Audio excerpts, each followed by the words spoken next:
Hello friends, આજે હું તમારી સાથે શેર કરીશ સેવઈની ઇડલીની રેસિપી અને તેની સાથે ચટપટી ચટણીની રેસિપી. તો સૌથી પહેલાં સેવઈ લઈ લેવાની છે, તેની અંદર દહીં એડ કરી દેવાનું છે.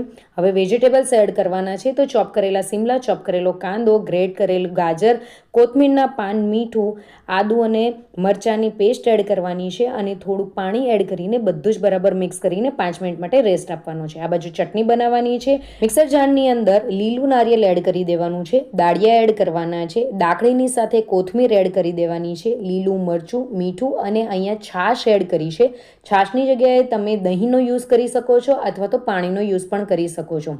હવે ગ્રાઇન્ડ કરીને આ રીતની સ્મૂથ પેસ્ટ બનાવીને રેડી કરી દેવાની છે. હવે તેની ઉપર તડકો કરવાનો છે, તો તડકા પેનમાં તેલ એડ કરીને રાઈ અને લીમડો એડ કરવાનું છે, સૂકું લાલ મરચું એડ કરવાનું છે અને ગરમ ગરમ તડકો ચટણીની ઉપર રેડી દેવાનો છે.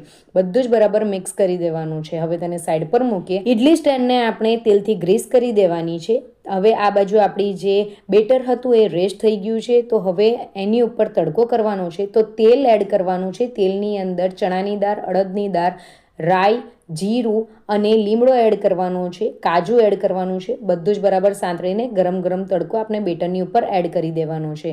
ઇડલી સ્ટેન્ડની અંદર આપણે બેટર પાથરી દેવાનું છે. આ રીતે બધી જ ઇડલી આપણે રેડી કરીને મૂકી દેવાની છે. હવે આ બાજુ સ્ટીમર ગરમ કરવા માટે મૂકી દીધું હતું, તેની અંદર ઇડલીનું સ્ટેન્ડ મૂકી દેવાનું છે અને 10 મિનિટ માટે સ્ટીમ કરવાનું છે. 10 મિનિટ પછી ચપ્પુ મારીને એક વખત ચેક કરી લેવાનું છે. તો અહીંયા આપણી ઇડલી બનીને રેડી થઈ ગઈ છે. તેને આપણે કાઢીને ઠંડી પાડી દેવાની છે. ઠંડી પાડ્યા પછી જ આપણે તેને ડિમોલ્ડ કરવાની છે. તમે જોઈ શકો છો કે ખૂબ જ ઇઝીલી આપણી ઇડલી નીકળી જાય છે. આ ઇડલી તમે બાળકોને લંચ બોક્સમાં પણ આપી શકો છો. તો તમને મારી આજની હેલ્ધી રેસિપી ગમી હોય તો રેસિપીને લાઇક, શેર અને કમેન્ટ કરજો અને ચેનલને જરૂરથી સબસ્ક્રાઇબ કરજો.